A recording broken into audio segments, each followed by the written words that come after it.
نحمده ونصلي على رسوله الكريم اما بعد فاعوذ بالله من الشيطان الرجيم بسم الله الرحمن الرحيم رب اشرح لي صدري ويسر لي امري واحلل عقدة من لساني يفقهوا قولي۔ السلام علیکم ورحمۃ اللہ وبرکاتہ۔ ناظرین، پروگرام دعا کیجیے کے ساتھ آپ کی خدمت میں حاضر ہیں۔ آج ہم انشاءاللہ تسبیحات اور ان کی اہمیت کے بارے میں گفتگو کریں گے کہ اللہ سبحانہ وتعالیٰ کی تسبیح کرنے کا کیا فائدہ ہے۔ اس بارے میں ایک حدیث آتی ہے، ابو ذر رضی اللہ عنہ نے عرض کیا، یا رسول اللہ صلی اللہ علیہ وسلم، میرے ماں باپ آپ پر قربان، اللہ عز و جل کو کون سا کلام زیادہ پسند ہے؟ آپ نے فرمایا، جو اللہ تعالیٰ نے اپنے فرشتوں کے لیے پسند کر رکھا ہے، سبحان ربی و بحمدہ، سبحان ربی و بحمدہ۔ حقیقت یہ ہے کہ ساری مخلوق اللہ تعالیٰ کی تسبیح بیان کر رہی ہے۔ قرآن مجید میں آتا ہے، تسبح لہ السماوات السبع والارض ومن فیہن وَإِن مِّن شَيْءٍ إِلَّا يُسَبِّحُ بِحَمْدِهِ وَلَكِن لَّا تَفْقَهُونَ تَسْبِيحَهُمْ إِنَّهُ كَانَ حَلِيمًا غَفُورًا۔ ساتوں آسمان اور زمین اور جو کچھ ان میں ہے سب اس کی تسبیح کر رہے ہیں، بلکہ کوئی بھی چیز ایسی نہیں جو اس کی حمد کے ساتھ اس کی تسبیح نہ کر رہی ہو، لیکن تم ان کی تسبیح کو سمجھتے نہیں، کیونکہ ہر ایک کا اپنا اپنا انداز ہے۔ وہ بڑا بردبار اور معاف فرمانے والا ہے۔ سورۃ النور میں بھی اللہ سبحانہ وتعالیٰ فرماتے ہیں، الم تر ان اللہ یسبح لہ من فی السماوات والارض والطیر صافات کل قد علم صلاتہ وتسبیحہ واللہ علیم بما یفعلون۔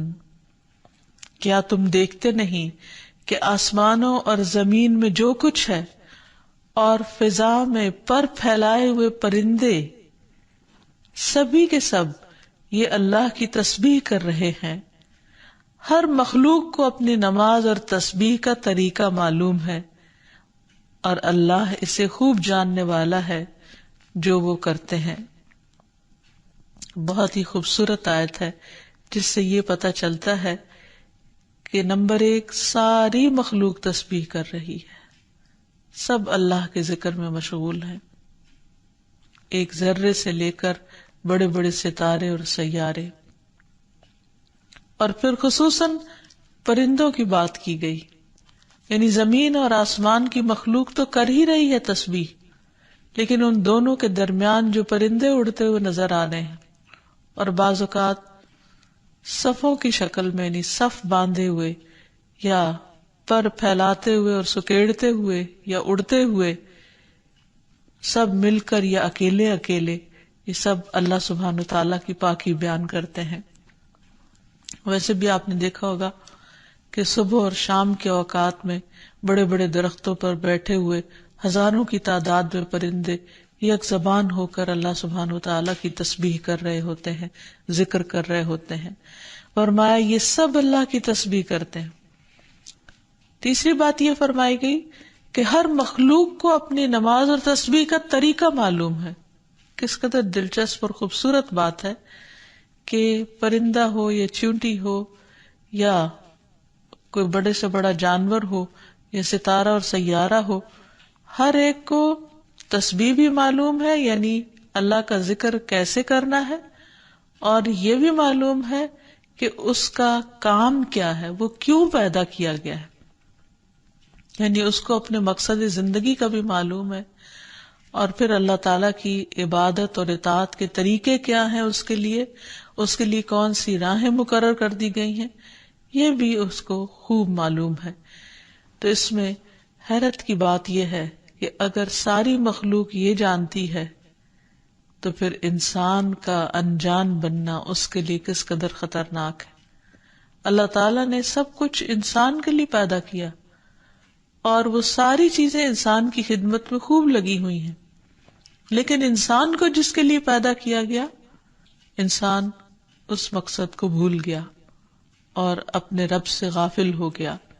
تو اس لیے اگر ہم تسبیح نہیں کریں گے تو ہم ساری کائنات سے الگ ہو جائیں گے. وہ سب تو اللہ کے وفادار، فرما بردار، تسبیح گزار، اور ہم اللہ سے غافل. یہ دل کیسے گوارا کر سکتا ہے؟ اس لیے زیادہ سے زیادہ اللہ سبحانہ وتعالیٰ کی تسبیح کرنی چاہیے. ایک حدیث سے یہ بھی پتہ چلتا ہے کہ چیونٹیاں بھی اللہ کی تسبیح کرتی ہیں. جب ایک موقع پر کسی نے چیونٹیوں کو جلا دیا تو اللہ سبحانہ وتعالیٰ نے ان سے یہی کہا کہ تم نے گروہوں میں سے ایک ایسے گروہ کو جلا دیا جو اللہ کی تسبیح بیان کرتا ہے، اور ویسے بھی آگ کا عذاب اللہ کے سوا کسی اور کو دینے کا حق نہیں. پھر اسی طرح جو کھانا ہم کھاتے وہ بھی اللہ کی تسبیح کرتا ہے. عبداللہ بن مسعود رضی اللہ عنہما بیان کرتے ہیں کہ ہم آپ صلی اللہ علیہ وسلم کے زمانے میں کھاتے وقت کھانے کی تسبیح سنتے تھے، یعنی نبی صلی اللہ علیہ وسلم سنوا سکتے تھے کہ کس طرح کھانا تسبیح کر رہا ہے. پھر اسی طرح فرشتے بھی اللہ تعالیٰ کی تسبیح کرتے ہیں، جس کا وہ اقرار خود کر رہے تھے کہ وَنَحْنُ نُسَبِّحُ بِحَمْدِكَ وَنُقَدِّسُ لَكَ، کہ ہم تیری حمد کے ساتھ تیری تسبیح کرتے ہیں اور تیری پاکی بیان کرتے ہیں. قرآن مجید میں سورۃ الشورى میں بھی آتا ہے وَالْمَلَائِكَةُ يُسَبِّحُونَ بِحَمْدِ رَبِّهِمْ، اور فرشتے اپنے رب کی حمد کے ساتھ اس کی تسبیح کرتے ہیں، یعنی تعریف بھی کرتے ہیں، تسبیح بھی کرتے ہیں. تسبیح کا مطلب ہوتا ہے اللہ تعالیٰ کو ہر عیب اور نقص سے پاک قرار دینا، اور حمد ہوتا ہے اللہ تعالیٰ کی تعریف بیان کرنا، یعنی اس کی خوبیوں پر اور اس کے کمالات پر اس کی تعریف کرنا. پھر اسی طرح وہ فرشتے جو عرش کو اٹھائے ہوئے ہیں وہ بھی اللہ تعالیٰ کی تسبیح کرتے رہتے ہیں. الذین یحملون العرش ومن حولہ یسبحون بحمد ربہم، جو فرشتے عرش اٹھائے ہوئے ہیں اور جو اس کے ارد گرد ہیں سب اپنے پروردگار کی حمد کے ساتھ اس کی تسبیح کرتے ہیں. ایک اور جگہ پر آتا ہے وَتَرَى الْمَلَائِكَةَ حَافِّينَ مِنْ حَوْلِ الْعَرْشِ يُسَبِّحُونَ بِحَمْدِ رَبِّهِمْ. نیز اس دن آپ دیکھیں گے، یعنی قیامت کے دن، کہ فرشتے عرش کے گرد حلقہ باندھے اپنے پروردگار کی تعریف کے ساتھ تسبیح کر رہے ہیں. پھر اسی طرح بعض مواقع پر جب وحی نازل ہوئی تو نزول وحی کے وقت حاملین عرش سے لے کر تمام انسانوں کے فرشتوں نے تسبیح کی، یعنی انسان کی ہدایت کے لیے اتنی بہترین کتاب اتاری جا رہی تھی. اور تسبیح فرشتوں کی خوراک بھی ہے، یعنی جیسے ہم انسان کھانا پینا کرتے ہیں اسی طرح فرشتوں کو کسی مادی چیز کے کھانے کی ضرورت نہیں ہوتی، وہ ان کی تسبیح جو ہے وہی خوراک ہے.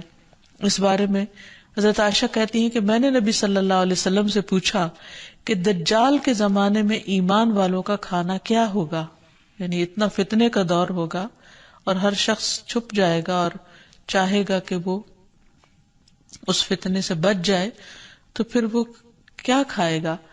آپ نے فرمایا جو فرشتوں کا ہے، یعنی تسبیح، تکبیر، تحمید، تحلیل، یعنی اللہ تعالیٰ کی حمد و ثنا کرنا، اللہ کا ذکر کرنا.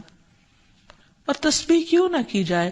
کیونکہ اللہ سبحانہ تعالیٰ نے قرآن مجید میں اپنے حبیب محمد صلی اللہ علیہ وسلم کو بارہا تسبیح بیان کرنے کا حکم دیا ہے. فرمایا فسبح باسم ربک العظیم، سو اپنے بہت عظمت والے رب کے نام کی تسبیح کیا کریں. پھر ہے سبح اسم ربک الاعلی، اپنے رب کے نام کی تسبیح کریں جو سب سے بلند ہے. پھر ہے فسبح بحمد ربک وکن من الساجدین، پس اپنے رب کی حمد کے ساتھ تسبیح کریں اور سجدہ کرنے والوں میں سے ہو جائیں. پھر نبی صلی اللہ علیہ وسلم کو ایک اور جگہ پر صبح و شام اللہ تعالیٰ کی تسبیح کرنے کا حکم دیا گیا. سورۃ طٰہٰ میں اللہ تعالیٰ فرماتے ہیں سو اس پر صبر کرو جو وہ کہتے ہیں، اور سورج طلوع ہونے سے پہلے اور اس کے غروب ہونے سے پہلے اپنے رب کی حمد کے ساتھ تسبیح کرو، اور رات کے کچھ اوقات میں بھی پس تسبیح کرو، اور دن کے کناروں میں بھی، تاکہ تم خوش ہو جاؤ. یعنی خوشی کا راز، اطمینان اور سکون کا راز اللہ تعالیٰ کی تسبیح کرنے میں ہے، جو ذکر کا ایک بہترین طریقہ ہے.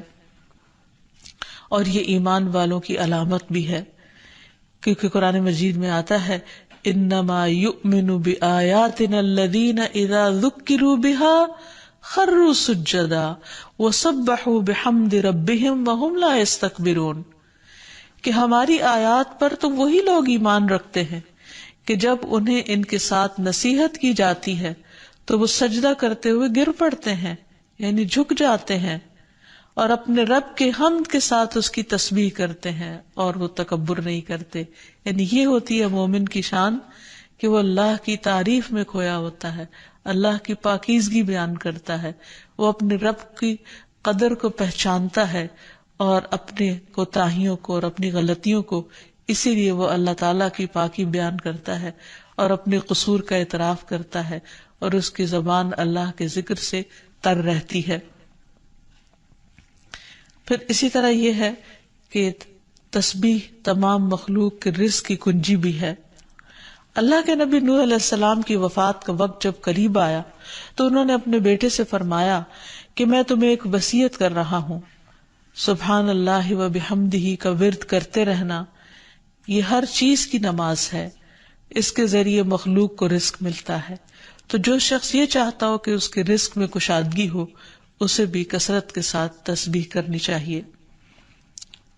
جیسے اللہ تعالیٰ قرآن مجید میں حکم بھی دیتے ہیں، یا ایھا الذین آمنوا اذکروا اللہ ذکرا کثیرا وسبحوہ بکرۃ واصیلا.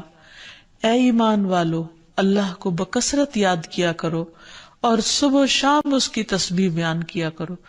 یعنی انسان کو خاص طور پر صبح اور شام کے اوقات میں تسبیح کرنی چاہیے، جس کی تفصیل احادیث میں ہمیں ملتی ہے. رسول اللہ صلی اللہ علیہ وسلم خود بھی کثرت کے ساتھ سبحان اللہ و بحمدہ استغفر اللہ و اتوب الیہ کثرت سے پڑھا کرتے تھے کہ پاک ہے اللہ، اور اس کی تعریف کے ساتھ، اور میں اللہ تعالیٰ سے بخشش طلب کرتا ہوں اور میں اس کی طرف توبہ کرتا ہوں. پھر اسی طرح تسبیح اہل جنت کی پکار بھی ہوگی، دعواہم فیہا سبحانک اللہم، کہ ان کی پکار وہاں ہوگی کہ اے اللہ تو پاک ہے ہر عیب سے، ہر کمی کوتاہی سے، ہر نقص سے، یعنی تو بے عیب ہے، منزہ ہے.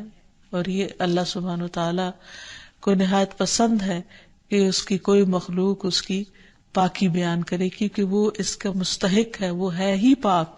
پھر یہ ہے کہ اہل جنت بھی صبح و شام اللہ تعالیٰ کی تسبیح بیان کریں گے، اس لیے ضروری ہے کہ انسان یہ سلسلہ دنیا سے ہی شروع کر دے. اہل جنت کی تسبیح جو ہے وہ ان کی سانسوں میں جاری کر دی جائے گی. اور پھر جو لوگ اللہ تعالیٰ کی تسبیح نہیں کرتے وہ دراصل بد نصیب ہیں، کیونکہ وہ اتنی بڑی خیر سے محروم ہو رہے ہیں جو دنیا میں ان کے لیے سکون کا باعث ہے اور آخرت میں ان کے لیے رب کے قرب کا ذریعہ ہوگی.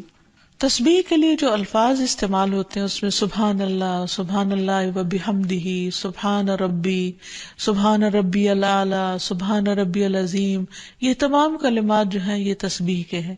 اس کے علاوہ ایک اور حدیث سے ہمیں پتہ چلتا ہے، سمرہ بن جندب کہتے ہیں کہ رسول اللہ صلی اللہ علیہ وسلم نے فرمایا اللہ کے نزدیک سب سے زیادہ محبوب کلمات 4 ہیں، سبحان اللہ والحمد للہ ولا الہ الا اللہ واللہ اکبر.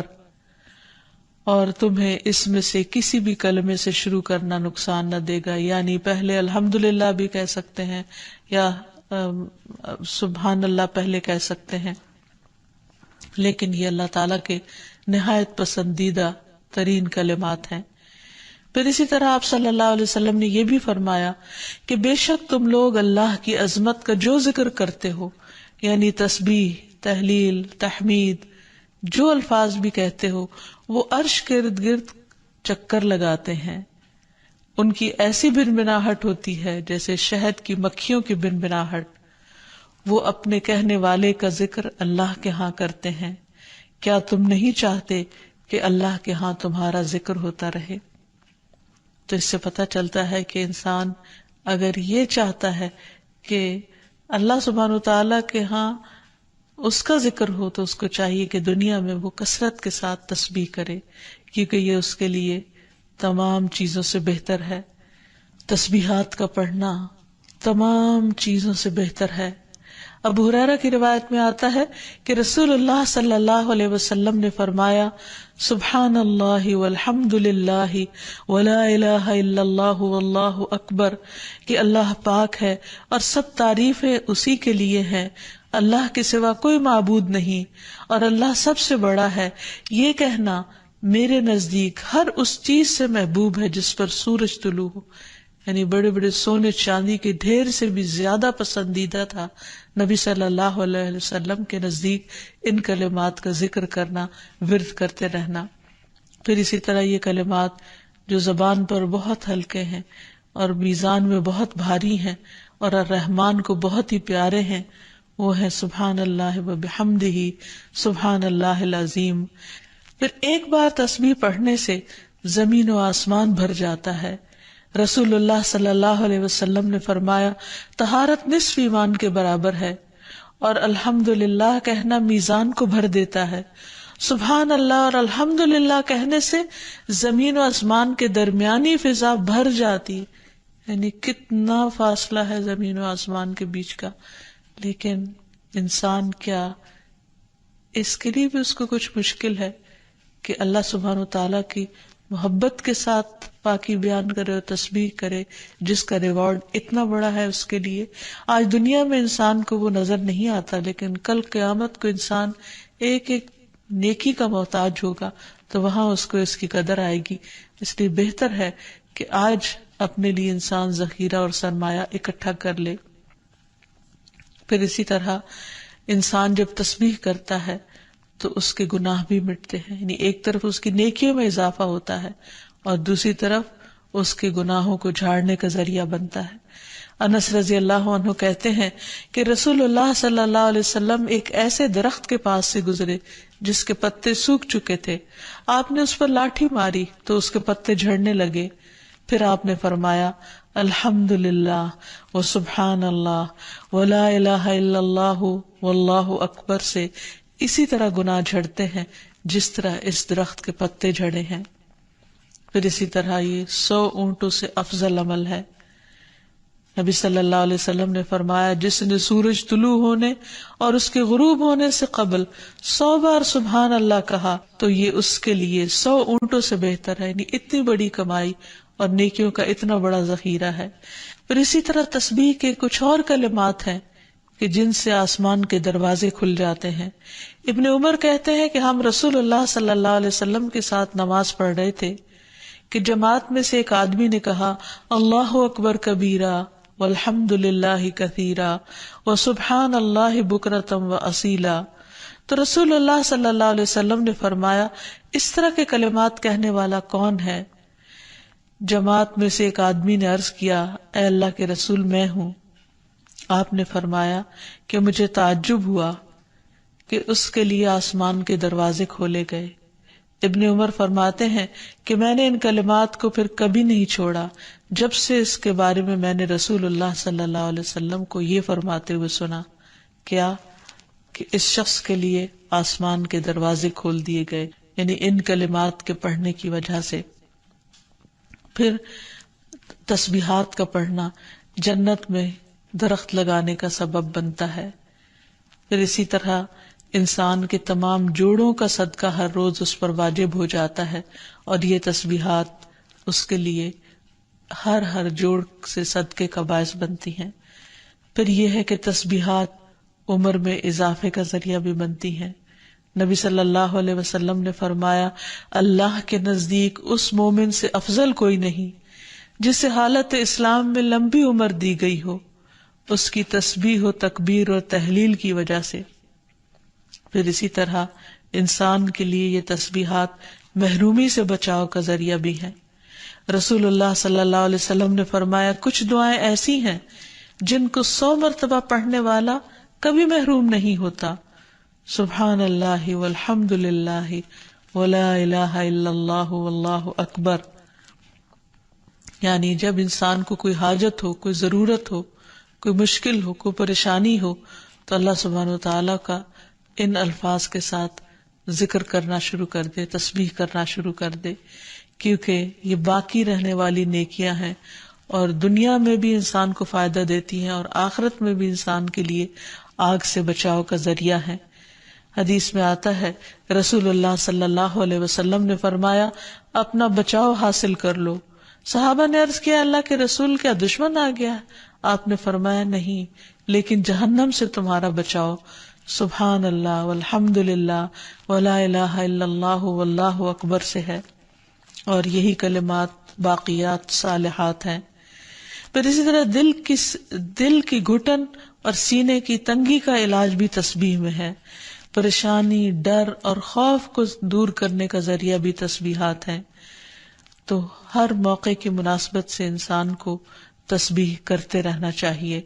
جب نعمت کی تکمیل ہو، جیسے نبی صلی اللہ علیہ وسلم نے جب اپنا مشن مکمل کر لیا اور اللہ سبحانہ وتعالی نے ان کی گواہی دے دی کہ ان کا کام پورا ہو چکا ہے، تو اس وقت یہ سورت نازل ہوئی اذا جاء نصر اللہ والفتح ورأیت الناس يدخلون فی دین اللہ افواجا فسبح بحمد ربک واستغفر انہ کان توابا۔ جب اللہ کی مدد اور فتح آ جائے اور تو لوگوں کو دیکھے کہ وہ اللہ کے دین میں فوج در فوج داخل ہو رہے ہیں، تو اپنے رب کی حمد کے ساتھ تسبیح کرو اور اس سے بخشش مانگو، بے شک یقیناً وہ بڑا توبہ قبول کرنے والا ہے۔ پھر اسی طرح یہ ہے کہ انسان کو صبح و شام سبحان اللہ و بحمدہ کی تسبیح کرنی چاہیے۔ جو ایسا کرے اس کے تمام گناہ معاف کر دیے جاتے ہیں، خاص سمندر کی جھاگ برابر ہی کیوں نہ ہو۔ پھر خصوصاً فجر کے بعد انسان 3 بار یہ کلمات پڑھے، سبحان اللہ و بحمدہ عدد خلقہ ورضا نفسہ وزنۃ عرشہ ومداد کلماتہ۔ اللہ کی تعریف اور اسی کی پاکی ہے، اس کی مخلوق کی تعداد کے برابر، اس کی رضا اور اس کے عرش کے وزن اور اس کے کلمات کی سیاہی کے برابر، یعنی اللہ سبحانہ و تعالیٰ کی تعریف ہر چیز سے زیادہ۔ پھر اسی طرح یہ ہے کہ فجر کے بعد اور عصر کے بعد خصوصی طور پر تسبیح کا وقت ہوتا ہے اور ساری مخلوق اس وقت تسبیح میں مشغول ہوتی ہے۔ پھر رکوع اور سجدوں میں اللہ تعالیٰ کی تسبیح بیان کرنی چاہیے۔ نماز کے بعد تسبیحات فاطمہ پڑھنی چاہیے۔ سوتے وقت وہ تسبیحات پڑھنی چاہیے جو نبی صلی اللہ علیہ وسلم نے حضرت فاطمہ کو سکھائی تھی۔ پھر اسی طرح نبی صلی اللہ علیہ وسلم رات کو جب تک نیند نہیں آتی تھی مسلسل تسبیح کرتے رہتے تھے۔ پھر اسی طرح قرآن مجید پڑھتے ہوئے جو آیات آپ کو خوش کرتی ان پر آپ اللہ سبحانہ و تعالیٰ کی تسبیح بیان کرتے۔ پھر اسی طرح بجلی کڑکنے پر یسبح الرعد بحمدہ والملائکۃ من خیفتہ کا پڑھنا۔ پھر بلندی سے اترتے وقت سبحان اللہ کی تسبیح کرنا۔ پھر جب کوئی چیز انسان کو فیسینیٹ کرے، تعجب ہو، کوئی چیز حیران کرے یا اچھی معلوم ہو، اس وقت سبحان اللہ کہنا۔ یہ تمام چیزیں سنت سے ثابت ہیں۔ اللہ تعالیٰ سے دعا ہے کہ وہ ہمیں ان لوگوں میں شامل کر لے جو اس کی تسبیح کرنے سے محبت رکھتے ہیں۔ وآخر دعوانا ان الحمد للہ رب العالمین۔ السلام علیکم ورحمۃ اللہ وبرکاتہ۔